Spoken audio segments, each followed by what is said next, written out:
All right. Hey, welcome everybody.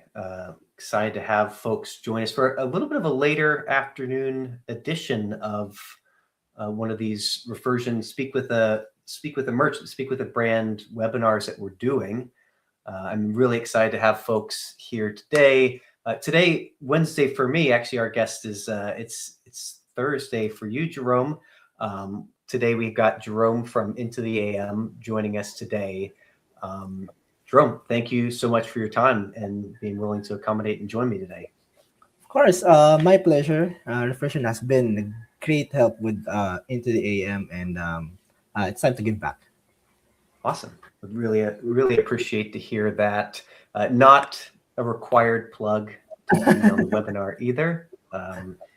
So a couple of housekeeping things. So Jerome and I met a couple weeks back, and so we dove into how Into the AM is really just leaning into long form video on YouTube and provides some great insights into how they have found and grown their influencer and affiliate and it's just sort of their program in general. But if you have questions, if you're attending this, feel free to just post them in the comments, whether it's on LinkedIn or YouTube or StreamYard directly. We'll be able to get those. We'll collect them for the end today, just to keep it sort of conversational. I think that's really it for housekeeping. I actually just came in the door from volunteering. I'm a head soccer coach for a middle school girls soccer team. So if I'm a little bit out of breath or look a little flustered, it's because I was just out doing tryouts. But anyway, Jerome, I really appreciate the time. I'd love for you to take a moment, if you can, maybe introduce yourself, your role Into the AM. I'll give you a chance to talk a little bit about Into the AM just as a brand and what you guys are trying to do. But let's just start with your background and experience, the things that you own, responsibilities at the organization. Of course. So I'm with Into the AM. I'm currently the influencer marketing manager, specifically on YouTube. So I've been there for 6 years. And we work with a lot of YouTube creators. It's not specifically just YouTube. We work with some Instagram influencers, and a few Twitch channels as well. But a lot of our program is centered around the YouTube platform. Awesome. 6 years. I mean, the thing that I hear when I hear 6 years at a single brand is lots of experience, lots of trial and error.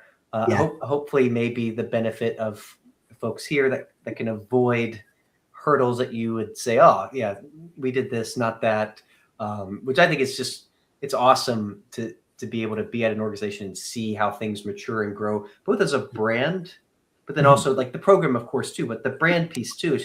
It's an evolving thing over time. No brands stay the same. So maybe with that, I'll switch over our little menu here. For folks that don't know who Into the AM, maybe just a little bit of a background around you all as a brand, the folks that you try to reach, your target customer, like how you guys have, and if you have shifted through the years as a brand in terms of products and what that looks like. Yeah, so Into the AM is basically a men's apparel brand. So we sell graphic tees, basic tees. We do sell some pants and some of our outerwears as well. But a lot of our main piece or main focus in terms of products are our basic tees as well as our graphic tees. We do have like some active wear as well. Uh, and we kind of aim in terms of our target audience or target customers are for like male, around 24 plus in Okay. terms of their audience, in terms of that specific demographics. So yeah, that's what we do. We create like cool graphic t-shirts. A lot of it are actually are made by our artists. Oh, cool. So yeah, we do have like specific programs that we're in. We work with influencers and we co-create some sort of a graphic tee with them, but maybe we can go over it later. Awesome. Um, in terms of, so like apparel these days, especially folks that are merchants on Shopify, brands that are using Shopify, sort of bundling subscriptions. Like there's sort of unique ways to buy apparel. It feels like these days. Is the majority of your customer base? It's like they're buying one shirt or three shirts, but they're just going on and buying, or is there sort of like a bundling component? Is there any other sort of wrinkles there? Is it just more traditional e-commerce, just for more context for folks? There definitely is bundles. We feature our packs a lot in terms of which products to offer. We do have our subscription basis as well. So what we do is we create a custom graphic tee. Well, not specifically custom, but what we do is we early launch some of our graphic tees, and then customers that are signed up on that specific monthly uh, product send out, they would get like an initial access of the tea Okay. without us launching the shirt first. But yeah, we definitely have our bundle pack since it's more heavily discounted for our Okay. customers. So yeah, they usually purchase like three products, like a mix of even of graphic tees and basic tees. Awesome. Yeah, I like that idea of sort of like a design embargo, early Mm, access if you're mm, part of an organization. That's a yeah. sort of lean into the FOMO, especially for if it's a tight knit community of people that you're reaching. We'll talk about influencer and affiliate and um, things like of that nature. But I think knowing it's a niche, there's a benefit of like, hey, this provides value. People like they kind of like Agreed. to be first, Yeah. which I think is pretty Agreed. cool. Most of our top customers are usually those that do like that early access piece in there because it's because of the design being unique, and Yeah. it definitely adds a lot of some sort of more customer loyalty in that regard. Okay. Very cool. So I've seen a few more people just join as we've been getting going. So my first question, right, into the AM has really built a mature, like revenue driving program. It's a business driving. It's a very strategic investment when it comes to influencer. And so I'd love to. You've been here for 6 years. I'd love to hear about how things have changed over time. Changes in networks, changes in KPIs, changes in how you evaluate customer lifetime, whatever it might be. But like maybe early on, hey, we used to do this. Uh, we went through hard knocks, or like it got tougher, and so we've evolved, and now we sort of focus on this. And maybe there's a few iterations of that. But I'd love if you just share that journey a little bit, because I think it's interesting for a lot of folks that are trying to turn a program into something that really is reliably driving revenue and results for them. Of course. So I started with the company wherein we well, our affiliate program or our influencer program really had a lot of journey in there. We used to just be focused on Twitch influencers, and then now on YouTube. So we initially started offering commission or affiliate types of partnerships. So we work with smaller influencers, some you might call nano. Most of them are nano, and then we kind of scaled it up on micro. So what we did first was really to test out specific niches and specific channels. So what we do with on our end is we base a lot of our processes in terms of data. With influencer marketing, a lot of it is kind of has that halo effect wherein not we don't get as much data in terms of purchases. So for example, if they see an influencer integration, they would usually just go to directly to the site and then just do a purchase. So what we do is we offer a commission program first. We test out specific influencers based on our existing customer data. So, for example, specific demographics, specific niches as well. We do have our own surveys from time to time and see where the influencers are at, where the audiences are at in terms of what their hobbies are, what they like doing, and then we base it and then when we do our outreach we base it off of that. So we base everything out of specific audience data, and we also have like some sort of a customer persona wherein what types of customers do usually we do usually have. For example, if they are dads or if they're like sporty people or even them being more in artistically inclined specific customers. So we base it off of it and we find niches based on that specific data. So for example, if mentioned earlier, like if it's like an artistic individual, one top niche that we have is miniature painting. And there are a lot of miniature painting in the YouTube scene. And it's one of the top niches that we try to work with in terms of influencer partnerships. But then again, a lot of it has been, we initially do tests first with smaller influencers and then scale up on it. In terms of strategy being changed over time, it didn't change much, but what happened was having some sort of a um, scaling process wherein we found good numbers in terms of our affiliate influencers, and then we kind of added budget in to test those bigger influencers on those specific niches. And Okay. yeah, KPIs would always be revenue. We take a look at specific KPIs as well, like average order value, customer acquisition cost as well, and then conversion rate. And we base those KPIs and data as well on specific campaigns. So, for example, like with the version, it definitely has been a big help for us in terms of figuring out specific influencer performance. If this specific influencer has low conversion rate, we would usually tie uh, a specific integration wherein there's an upcoming sale or there's an upcoming bundle sale in order to kind of push their audiences to do a purchase. So those kinds of specific campaigns. So it definitely sounds like you sort of find a good looking influencer in terms of like this feels right. Let's do a test, sort of evaluate customer acquisition costs. Yeah. Do you all think about like, okay, so if it's their first go with us, maybe the target cost per acquisition, we're going to give them some leeway, or no, there's just a standard there?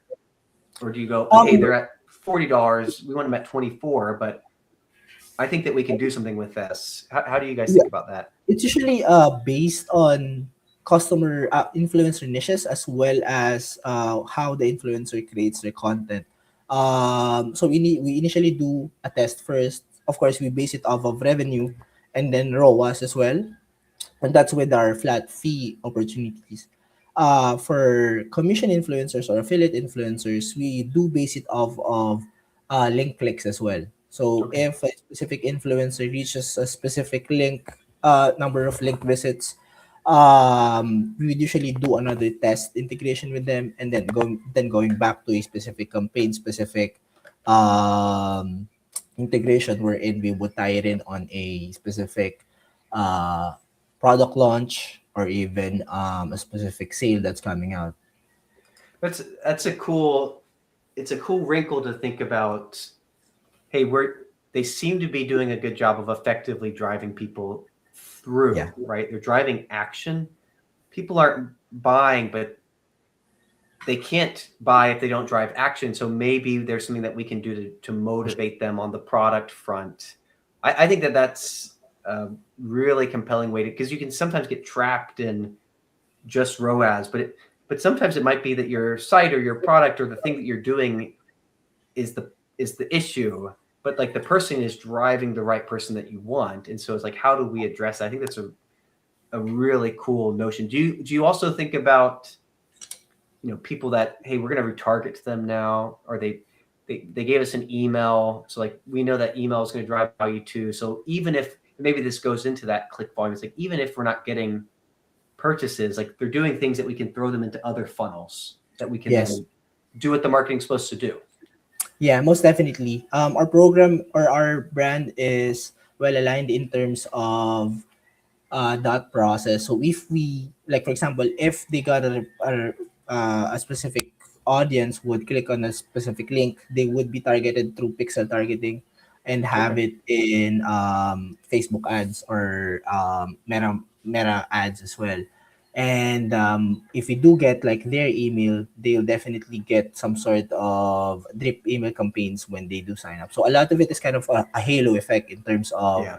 our processes. We do see purchases coming in after like a day or two of them visiting the site. And a lot of it would also be an extra push if they found another influencer, if they found another YouTuber that they are watching, and then purchase on that specific YouTuber as well. So it definitely a lot of drive. There's definitely a lot of drivers in terms of influencer marketing.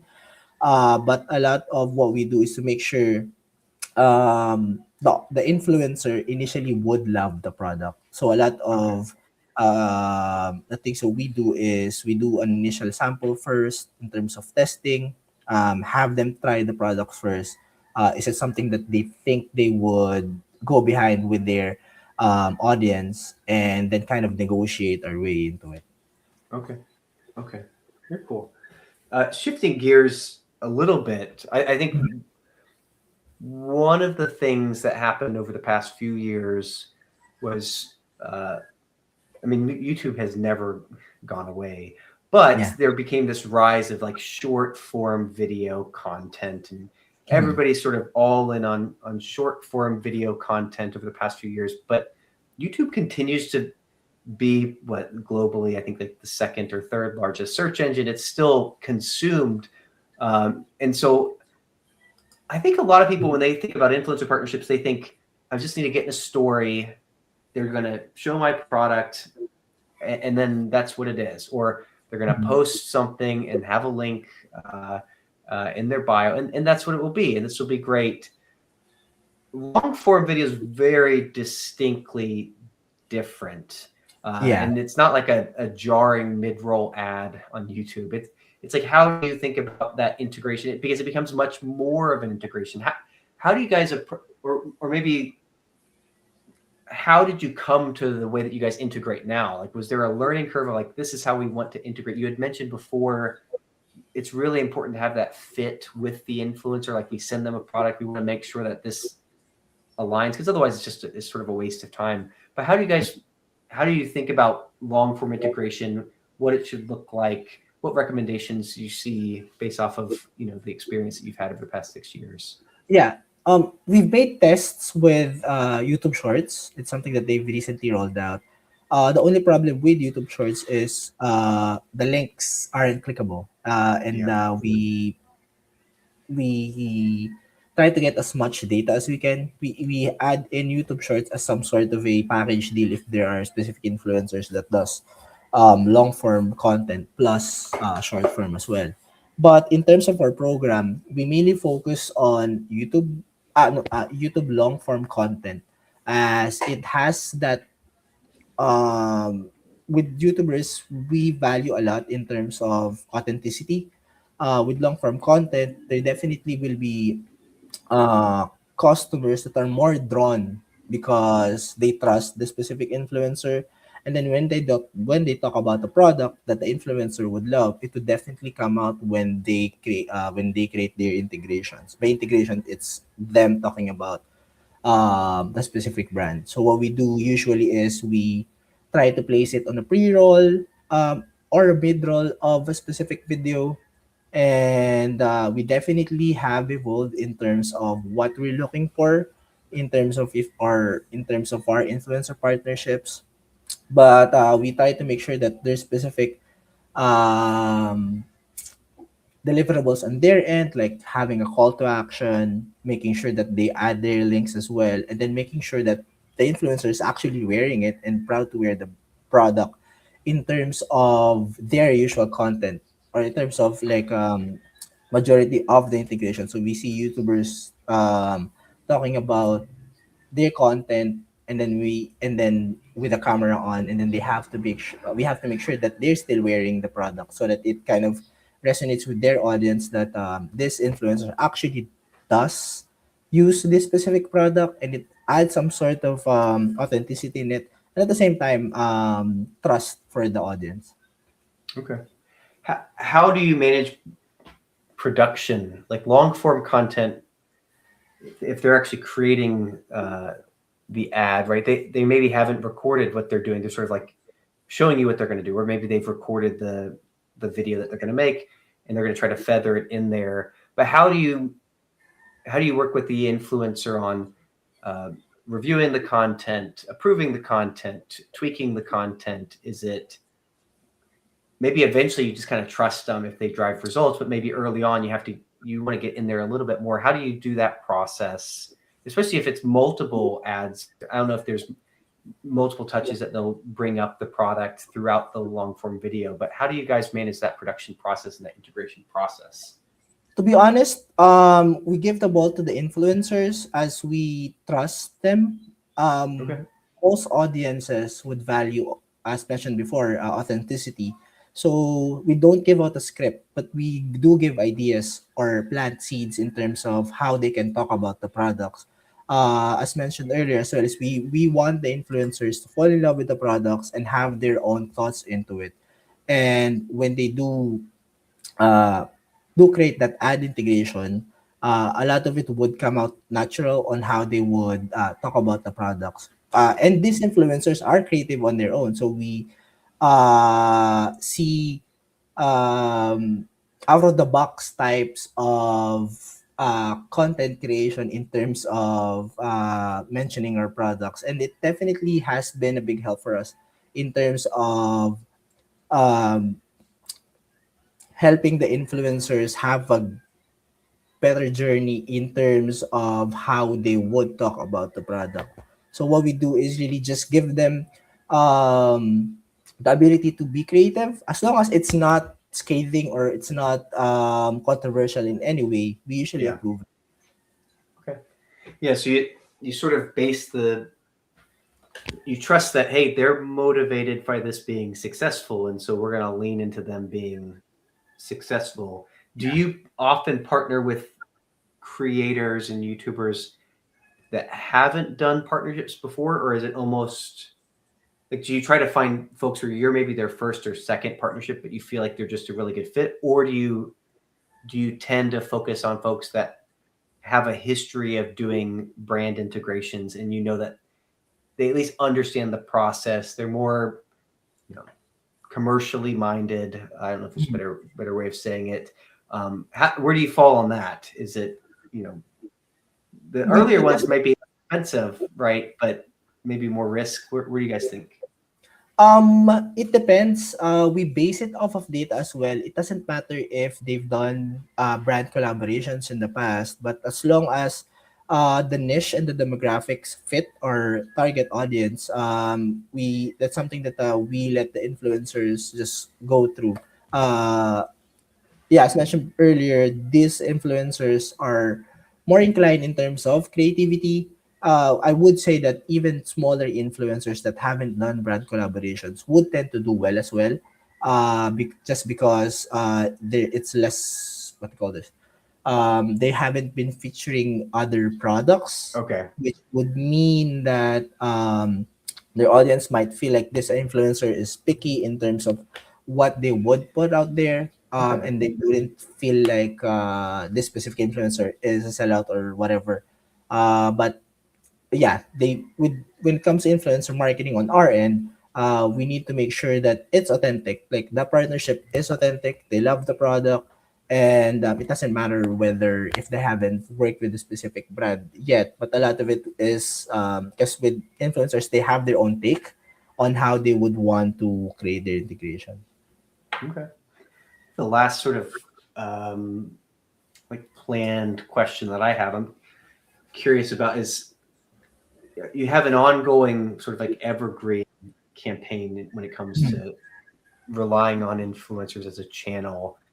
How big is that sort of like bench of creators where they're producing content on a regular basis? Like, what's that ongoing?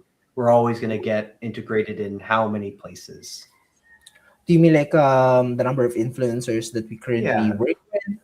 Yeah, and then like in an ongoing basis, how does that look like? And then we could talk about seasonality next. I'm curious how that scales up when it gets to be busier seasons or product drops or whatever it might be. But a typical February, maybe there's nothing really going on right now.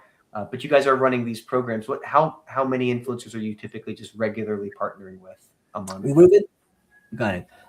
We work with a lot of influencers, probably on hundreds basis. Just because we try to make sure that we are able to cater to specific influencers in terms of what their needs are. So we work with affiliate influencers, we work with flat fee influencers, and then we work with flat fee plus affiliate influencers. And then on the other hand as well, we work with just product exchange influencers. Um, in terms of seasonality, it is dependent on specific month or and quarters. Say for Q1 and Q2, a lot of our focus is on inviting as much influencers as we can in terms of them joining our affiliate program or our flat fee program, because influencers are more open for Q1 and Q2 just because there are lesser brands that are reaching out to them, so they're more open to kind of test partnerships initially. Because with Q3 and Q4 come November, there definitely would be like a Yeah. full slots of what do you call this, influencer integrations from other brands. So we try to make sure that we build an initial relationship first and then work our way up in terms of making sure that they love the products, they love working with the brand, and then but come November or come um those big months, we're able to still make sure that we have a partnership with them. Yeah, so you plant the seeds when they're a little bit slower because it's Yeah. easier to get in when everybody's banging on their door. They remember Jerome. There's a Yeah. couple folks that have asked questions. I'd love to invite folks. If you do have any questions, we're nearing the end of our webinar here today. Please go ahead and put them in the comments, whether it's in LinkedIn or in YouTube. We'll be able to see them.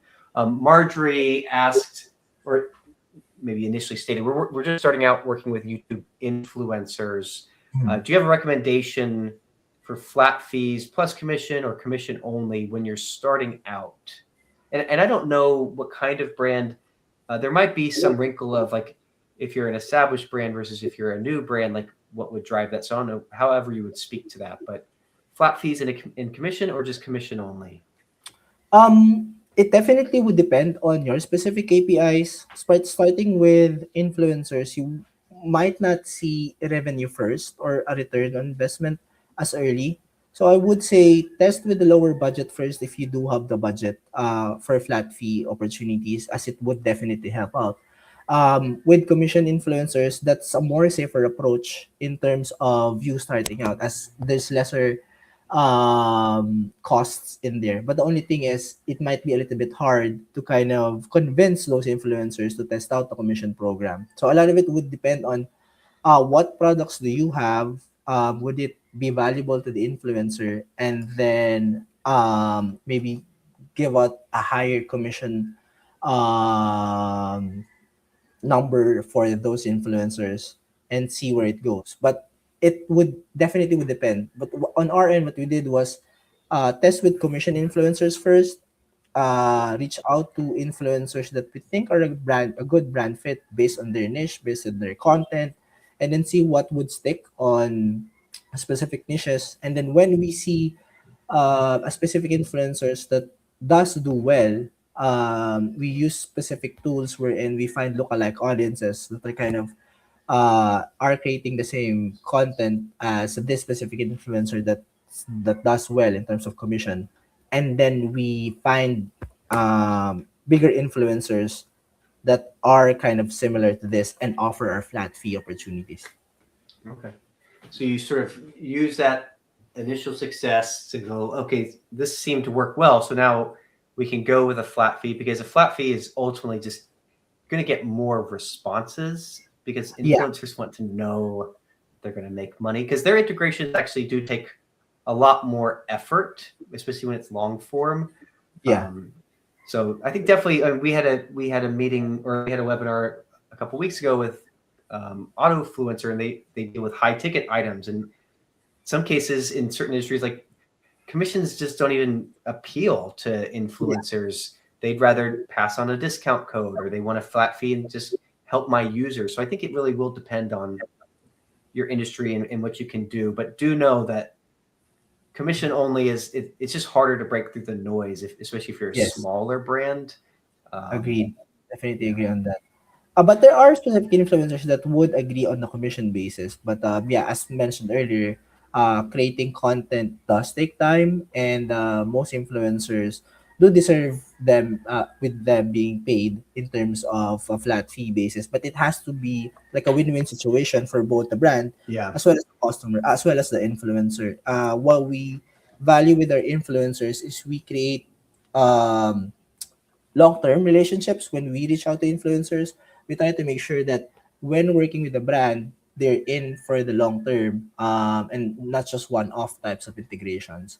So what we do is we still make sure that they're happy with the flat fee compensation that they're getting, and then they're happy to work with us on the long term. We have influencers that have been working with us for 5 years, for 4 years. So a Yeah. lot of Awesome. would definitely be because we've created relationships with them, and they're happy working with the brand. We try to make sure that our whole process is as seamless as possible as well in terms of our influencer partnerships, and that has been proven to kind of on our end, that has been proven to kind of create more value for the influencers, as this specific brand is easy to work with. I get the products that I like. I get compensated very well as well. Awesome. We have a question from not that David Ortiz, but David Ortiz. What software, what tool do you use to find these long form creators? And do you also try to go through your own customer base and like look, hey, who is a customer that is a creator? And let's just lean into like their familiarity with the brand. But tools that you use to find creators, any you recommend to folks? Yeah, we use a lot of tools. We do have that current customers that are for this are coincidentally influencers, and it definitely is a good push to reach out to influencers that are already a fan of your brand, so that it's easy to negotiate with them. But in terms of the tools that I kind of forgot which tool is it on Shopify. I might need to kind of review what we used before. But a lot of what we do now in terms of searching for those specific influencers, and I've mentioned lookalike audience as well. We've used a tool called IMAI. It helps us in terms of searching influencers through audience demographics on top of the niches. So it's a good tool that we've been using. It also allows us to search for lookalike audiences on a specific influencer. As mentioned earlier, if there's if there's a specific smaller influencers, we can find similar influencers that creates those types of content and then test it out with either a bigger budget or even just similar channels such as their number in terms of subscribers or view numbers. Okay. So IMAI, I think folks maybe thought you were going to not share a tool, but that's the tool you noted. I'm totally IMAI open to sharing and tools. Reversion as well.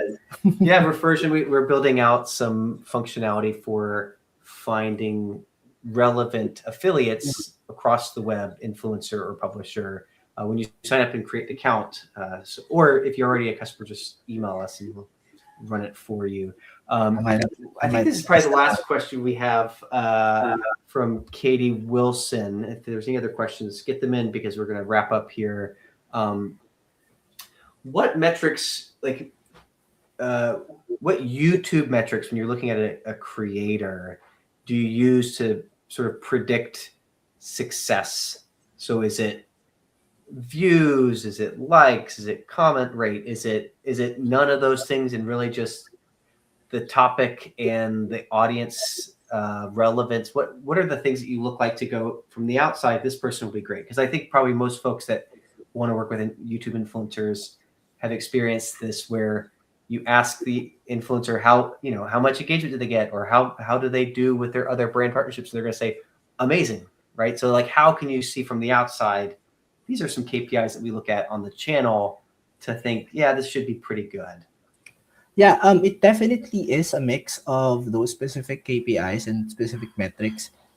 We initially do take a look at what type of content they're putting out, if it would be a good brand fit in terms of their demographics.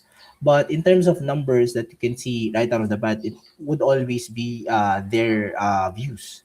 We Okay. take a look at what their average views are and kind of when talking about flat fee and then calculate it based on CPM targets that we have. Okay.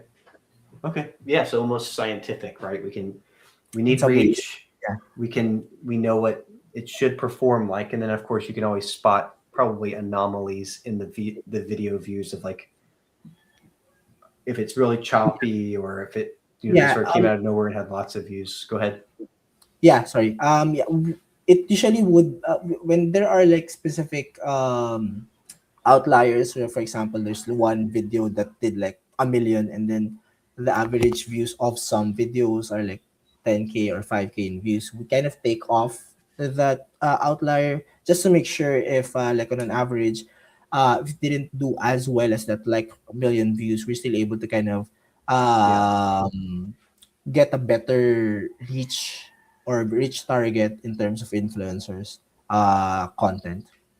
Awesome. Jerome, any tidbits of wisdom that you would share as we wrap up here today? Anything that we didn't touch on when it comes to partnering with long form YouTube creators that brands should know? Anything? For me, I feel like just make when reaching out to these influencers, just make sure that you're able to kind of um target yourself wherein you're pushing for a relationship. A lot of and make sure that you are growing with the influencer. We create campaigns wherein we would help the influencer in terms of providing something for their audience, wherein we give them gift cards to give away for their audience and make sure that the brand is growing and at the same time the influencer is growing as well. So yeah, it goes back to that specific influencers that you work with for 5 years and 6 years, and a lot of it is kind of like making sure we're both um, supporting each other and still keeping that win-win situation for both the brand and the influencer. Awesome. People work with people, right? You got Yeah, to be relational. You want to aim for that win-win. With that, Jerome, I really appreciate your time. the time is Love that you shared this, your expertise and perspective on this. Thank you, everyone that joined us. This will be recorded, and you can watch it on YouTube or LinkedIn in the future. But with that, Jerome, again, thank you. It's great to see you again.